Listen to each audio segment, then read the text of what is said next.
Aš atsimenu, kai pirmą kartą atvykau pas tave į šitą ofisą, aš važiavau kažkur ten į Vilniaus industrinį rajoną, į kraštą, atvažiavau čia visi vyrai šiek tiek su darbiniais rūbais purvini tokie, darbinė aplinka ir ieškau aš to InSky. Atrandu aš InSky, užeinu į kažkokias tai patalpas, gamybinės patalpas, einu ir paskui žiūriu, ta prasme, čia visai ne apie tai, ką aš įsivaizdavau. Tavo šita aplinka visai yra ne apie tai, apie ką tu save pristatai, kad tai yra CNC frezavimas.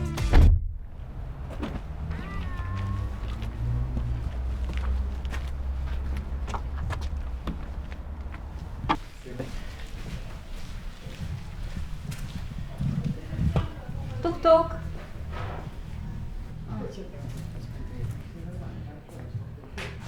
Hello. Sveika. Laba diena. Prašom. Tai einam gal prie staklių? Prie staklių. Eime prie staklių.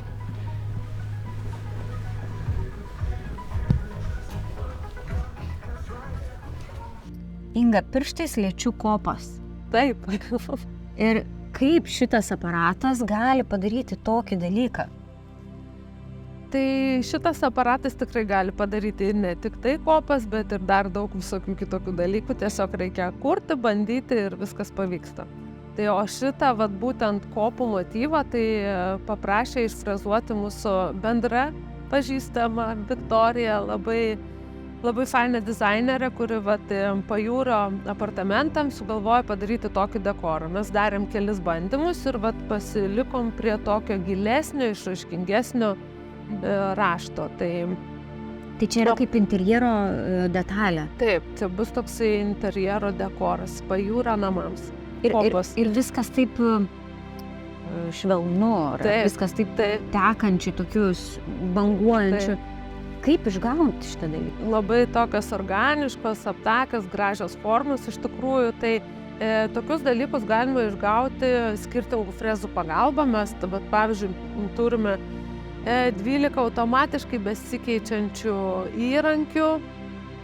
Tai, sakykime, ta trečia nuo pradžios freza, tai būtent su šioje freza buvo frezuotas šitas raštas. Tai tik tai, kad vienas vektorius ėjo giliau, kitas arčiau, trečias greičiau ir gaunasi tokios įdomios gražios linijos. Tai dizaineriai sugalvoja, subraižo, CNC operatoriai aprašo, tada bandom ir gaunam gražius dalykus.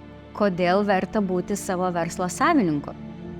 Arba ką gali kūrybiška moteris nuveikti su frezavimo staklėmis. Sveiki, mano vardas Raimonda ir šiandieną kartu su Inga, InSky įmonės vadove, ieškosime atsakymų į šios klausimus. Kai išgirsti CNC frezavimas, tai yra labai toks, stereotipiškas dalykas, ne vyrai, o čia frezuos, to išfrezuos, nežinau, atpjaus panieros gabalą, čia tai kaip aš įsivaizduoju, bet tikėtina ir mūsų žiūrovai irgi išgirdę žodį frezavimas turi savo įsivaizdavimą ir kaip tu rodai, ne? Taigi išfrezuot galima viską. Išfrezuot galima net kopas. Taip. Kodėl tu pasirinkai tokį saviraiškos būdą? CNC centras yra tas įrankis, kuris leidžia įgyvendinti bet kokią dizainerio idėją. Tai yra, tu gali išfrezuoti praktiškai bet ką.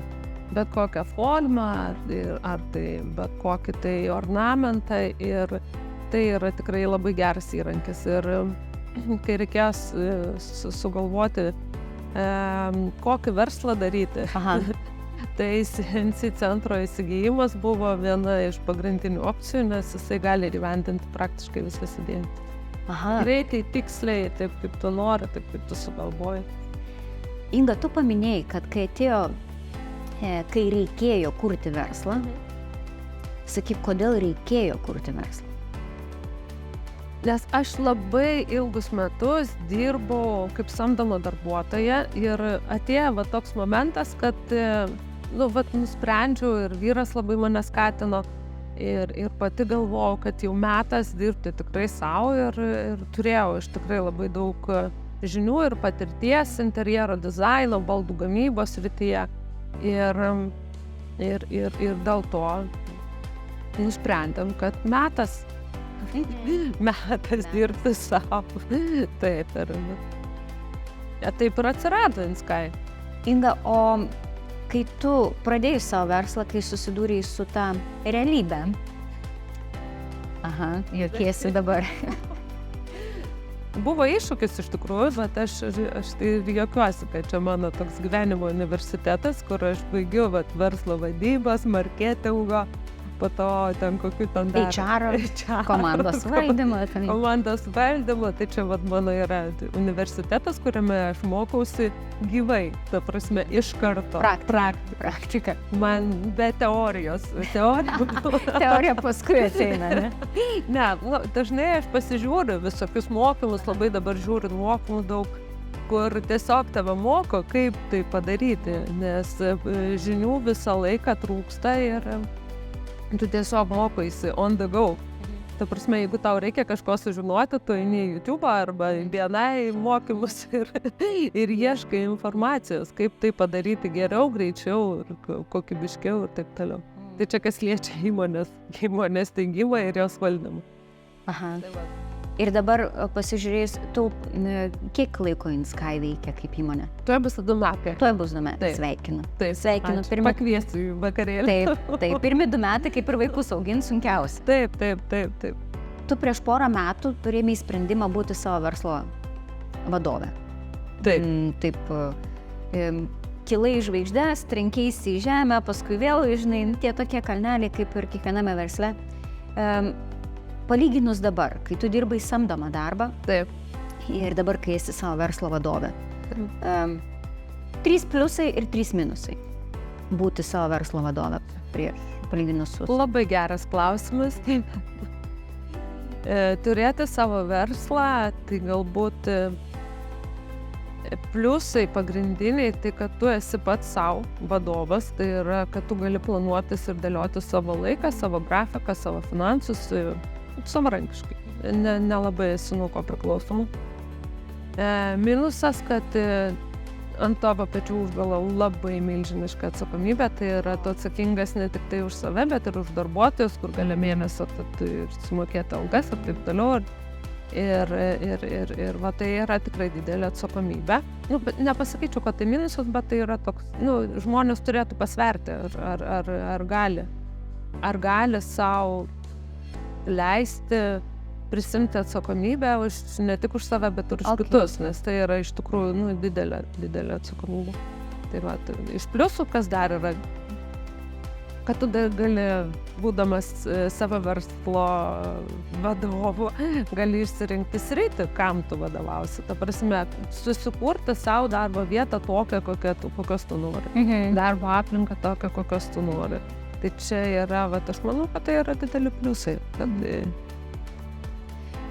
Gerai, Inga, čia kas yra dabarty, viskas labai gražu, labai paprasta.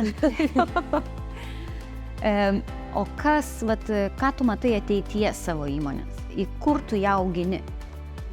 Tai mano tikslas yra pasistatyti savo gamyklą, nedidelę, sakykim, sąlyginai, ir susikurti tavo baldų kolekciją, akcentinių, gražių, funkcionalių ir gaminti baldus. Baldus gaminti. Baldus, dekorą. Inga, ar galiu šiek tiek tokį provokuojantį klausimą užduoti? Prašau. Atrodo, žinai, rinkoje yra labai daug dizainerių, interjero dizainerių, yra labai daug baldų gamintojų. Taip. Kodėl, manai, tu nepaskęsi visame šitame pasiūlymų, šito triukšme visam? Aš manau, kad kiekvienas atranda savo klientą. Tai tiesiog reikia daryti tai, kas tau patinka, tai, kas tau atrodo yra gražu, ir kai tu darai tai su meile ir su cinkeliu, sakykim, tai, manau, atsiras tikrai klientų, kuriem patiks. Tikrai Aš net neabejoju, kad atsiras žmonių, kuriem patiks tai, ką mes darom. O neskaitant tos kūrybinės dalies, kuris sritis tau sekasi labiausiai iš tų visų sričių? Man patinka bendrauti su klientais. Iš tikrųjų labai patinka išsiaiškinti jų poreikius, pasiūlyti kažkokių tai sprendimų optimalių. Tai va šitas bendravimas, projektavimas, sprendimų paieška, man šita dalis tikrai irgi labai patinka. Tada, kai jau išsiaiškiniu poreikis, kūryba, va tada, čia jau man patinka labai ten išieškoti detalės ir pasižiūrėti, kaip viską padaryti, kad būtų tobulą. Tai turint nuosavą verslą, gyventi yra lengviau. Taip. Geras. Aš manau, kad tai. Geras, labai įdomu, žinai, dėl to, kad kalbėdamas su didžiąja dalimi verslo savininkų, jie lygiai taip pat sako, kad tai yra sunku, tai yra ilgas darbo valandos, arba devyndarbiai, ypač pradžioje vis kita, bet gyventi yra lengviau. Ir tada, žinai, toksai, tai palauk, darai viską, dirbi visada, bet gyventi yra lengviau. Dėl ko gyventi yra lengviau? Aš manau, kad čia galbūt dėl tos vidinės būsenos, kad tu kažką tai darai, sukūrai, kad tu kažką padarai. Aš manau, kad čia tokia gal savivertės daugiau klausimas yra, ar nežinau, kaip tiksliai dabar išreikšti tą mintį, bet aš jaučiuosi tikrai geriau būdama pati savo bosė, negu kad dirbdama samdomą darbą. Ir čia turbūt jo įprasminimas toks